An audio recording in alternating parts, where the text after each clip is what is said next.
Welcome guys, and in this video I'll show you how we can fix the PSP won't turn on.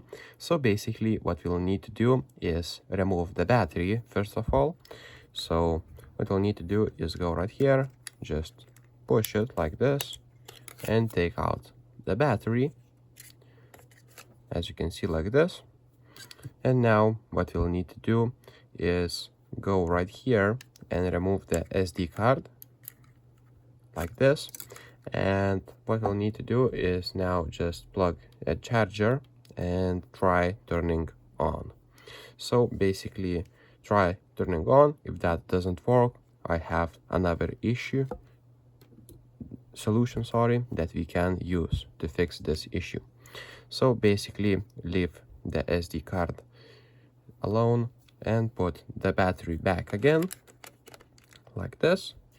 Put the cover back again, and now what we will need to do is basically reset a PSP because it might be bricked. So basically what we'll need to do is hold this bumper and turn it on, as you can see, like this.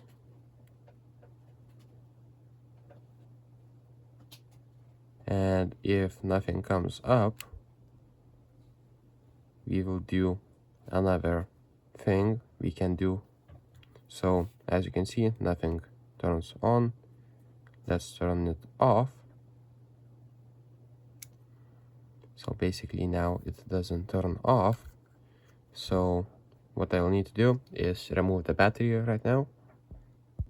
Okay, so let's try it again. Right now just hold the right bumper and now turn it on, and basically it should boot up like I showed you in the recovery mode.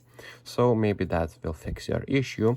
And the other way we can do that is by holding the triangle, rectangle, the select and start button at one time. So let's do that and just basically power it on, and it will hard reset your PSP. So if this video was helpful, please make sure to subscribe to Guide to Everything, comment down below for the algorithm, and see you in the next one. Peace.